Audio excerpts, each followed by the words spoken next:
In 2019, China held the 70th annual National Day Parade. In addition to being a celebration of Chinese culture, this parade has evolved into a showcase of the country's growing military might, and among the highlights of the 2019 iteration was a brand new rifle, which China is hailing as the next-generation rifle family for its military, the QBZ-191.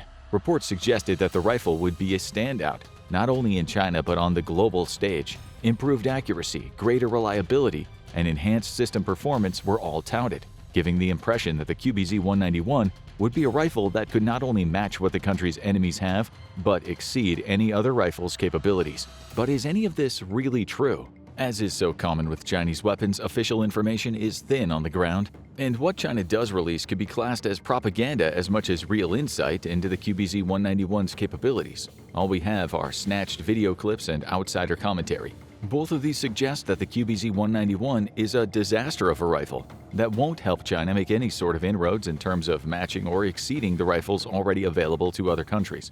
Before we dig into that, it's worth taking a closer look at the state of Chinese rifles before the QBZ-191 came along.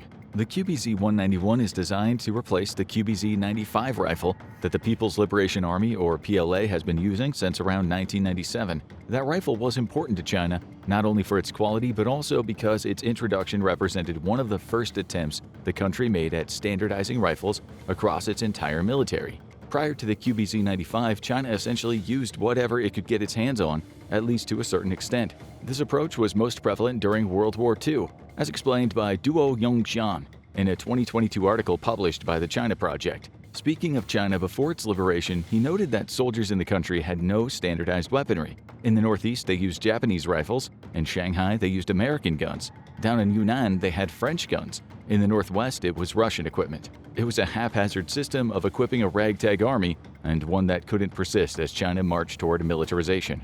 Some relief from that system came after World War II, when China began working more directly with the Soviet Union, allowing for a consistent flow of AK-47s into the country. Duo, who was then in his 20s, worked under a Soviet advisor during this period. His aim was to help China's small arms industry at the time learn how to make as many SKS and AK-47 rifles as they possibly could. But the relationship between the Soviets and the Chinese producers didn't last. According to Duo, that left China in a position where it was essentially making a second-rate copy of a more established weapon. Its Type 56 assault rifle, also known as the Type 56 automatic, was essentially an AK-47, with the later Type 63 and Type 66 rifles also being derivative of Soviet designs. The problem persisted into the 1970s, with the PLA's entry into Vietnam in February 1979 showing that China was still equipping its army with variations of the AK-47 and SKS. China quickly retreated a month later, with one of its key problems being that it was essentially fighting fire with fire. Vietnam was also using Chinese and Soviet weapons, so China had no rifle-based advantage. A new rifle was needed. Developing one initially fell to a man named Wang Shijing, who started working on what would become the Type 81 rifle in mid-1979. His rifle entered the prototype stage in 1984, and it moved to full production in 1986, but it was rife with problems. Wang Shijing cut corners whenever he could, leading to his Type 81 essentially being a tweaked version of China's Type 66, again a rifle that was little more than a Soviet ripoff all knocked together with spare parts. Enter Duo Yongxian.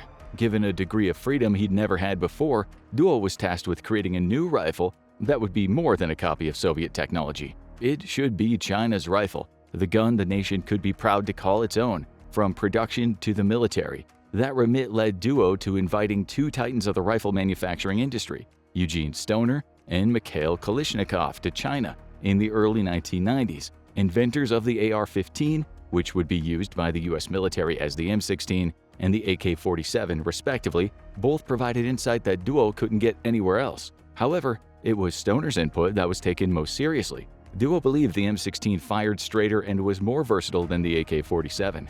Armed with new knowledge, Duo set to work on a new Chinese rifle. The result was the QBZ-95. Going into production in 1995, the rifle would quickly become standard issue for all Chinese troops. It's not difficult to see why. An assault rifle, it has an effective range of about 1,640 feet when used on area targets, which drops to about 984 feet when fired at point targets. It fires Chinese-made 5.8 by 42mm rounds, which were specifically designed for the rifle, and has a standard 30-round magazine. as well as some variants being compatible with 75-round drum magazines. It can also pump out around 650 rounds per minute. But most importantly of all, it was Chinese. This history of China's military rifles offers important context when discussing the QBZ-191. Not only does it show that the new rifle is of completely Chinese origin as well, meaning it can't be accused of being a rip-off of another country's technology, it also showcases how new China is to developing rifles for its military. Everything it's made up to the introduction of the QBZ-95 was essentially a Soviet rifle, in all but name, with the QBZ-95 being the first rifle that China could truly call its own. While that advancement was important to China's development as a modern military power, it also means the country's designers and manufacturers only have around 30 years of experience working on rifles that aren't derived from others. That inexperience may be one of several issues that wind up making the QBZ-191 a far less effective rifle than China claims it to be. And that brings us to the first reports of the QBZ-191 being used. In April 2020, the National Interest reported on a video released by China Central Television showcasing PLA troops practicing with the QBZ-191. The video represented the first whiff anybody had outside of China of the weapon after its 2019 introduction, but it offered some insight into what the rifle would be offering to the PLA once it officially replaced the QBZ-95. After all, the QBZ-95 wasn't without its problems. Its flaws included hitches when trying to change firing modes and cheaply made night sights that rapidly lost their glow. Throw in poor quality control, and it was possible that a QBZ-95 one soldier had would be more prone to issues like jamming than the version given to another soldier. The QBZ-191 is supposed to remedy those issues. National Interest reports that the carbine version of the rifle has a 10.5-inch barrel, though the version that will be given to infantry increases that to 14.5 inches. There's also a marksman variation of the rifle, which likely will have an even longer barrel. It's also clear to see inspiration being drawn from modern iterations of the AR-15 rifle, in addition to a Picatinny rail on top of the QBZ-191 that is clearly inspired by today's European rifles. Like the QBZ-95, it's a gas-operated assault rifle chambered with China's own 5.8 by 42mm rounds, though it at least has a new version of that round that's designed to work better over longer distances. Speaking of range, National Interest suggests it has a 1,312-foot range, dropping to 984 feet in the carbine version. That would make it less effective over longer distances than the QBZ-95, though the range figures released for that rifle may be exaggerated. These reports are backed by Military Factory, which offers the same effective range.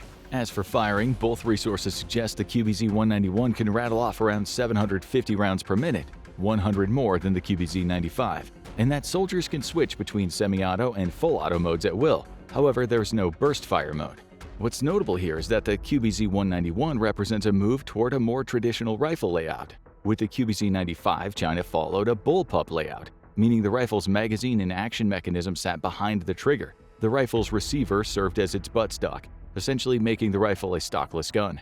The QBZ-191 does away with the bullpup design, likely for the better. After all, National Interest points out that this design made the QBZ-95 ergonomically awkward because it forces a soldier to place their face closer than they might like to the action when aiming. All of this points to the QBZ-191 being a definitive improvement over the QBZ-95.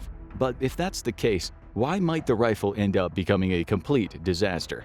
That's certainly the impression you get if you browse the web looking for information about the QBZ-191. Among the technical specifications, you'll see posts on Reddit and gun forums suggesting the rifle isn't all it's cracked up to be. Do those rumors hold water? Or are they trumped-up efforts to make the QBZ-191 seem worse than it really is? The first reason why there might be some fire to that internet smoke is somewhat philosophical, though there is a practical element to it. One of the main reasons China invested so heavily in the production of the QBZ-95 is that it wanted a rifle that would move it away from its reputation of being a country that simply copies other designs. For all of its faults, the QBZ-95 was Chinese. The QBZ-191 is supposed to represent a huge leap forward in that design philosophy, but that leap may be a little more than a step. To some, China hasn't even moved forward at all. You may have seen hints of this in National Interest's description of the QBZ-191, which essentially follows the design philosophy set by the AR-15 and some European rifles. The truth about guns goes even further. It points out that apart from the China-specific rounds, the QBZ-191 is essentially a variant of the AR-15. It features a similar modular design on both the lower and upper portions of the rifle, with the early prototypes even matching the AR-15's trigger groups. The QBZ-191 also uses a buffer tube and what appear to be variations of Magpul magazines. The only difference, according to The Truth About Guns, lies in the use of a piston instead of direct impingement, but even that isn't as innovative as it first appears. The civilian market for the AR-15 has been experimenting with pistons for years. According to the website, the result is the QBZ-191 is a little more than a copy of an established rifle that's been tweaked a bit before being placed into mass production. In other words, it's exactly what China was doing with its Soviet-inspired weapons during the 20th century. And that raises questions. After all, we know that the Chinese knockoffs of Soviet-era weaponry resulted in a lack of quality control across the board. National Interest pointed out that this was even an issue with the QBZ-95. Shifting into mass production so soon after the QBZ-191's introduction could lead to more of those quality issues, even if the rifle itself is supposed to represent a shift toward greater quality over quantity. There's also the previously mentioned philosophical issue. Can we really consider the QBZ-191 a Chinese rifle? Beijing will certainly say it is, but those in the know will point to its remarkable similarities to the AR-15 as evidence that China hasn't innovated at all. It's simply taken what exists, tweaked it, and claimed it as its own. And therein lies another problem. China claims the QBZ-191 represents the next generation of rifles. That may be the case for the PLA itself. It's been using the unreliable QBZ-95 for decades, so the shift to the QBZ-191 would likely be considered a massive upgrade if the rifle can live up to its specifications released so far. But given how similar the QBZ-191 is to the AR-15, it's clear there is little advancement in actual rifle design at play here. In fact, the QBZ-191 may be even worse than the rifle it's copying. After all, the M16, the military's variant of the AR-15, has a maximum effective range of 1,804 feet. That's nearly 500 feet more than the QBZ-191. The point here is that China's impressive new rifle may really be yet another example of the country trying to play catch-up. Suppose national interest and the truth about guns are to be believed. In that case, Beijing had essentially built its own version of the AR-15 at a time when the US was actively replacing the M16 variant of that rifle in its military. As of March 2024, the US has officially fielded the Sig Sauer XM250, which is chambered to 6.8mm to give it a greater range and increased lethality against soldiers in body armor compared to the M16. China is playing catch-up to a country that's already moving on from the rifle that inspired the QBZ-191.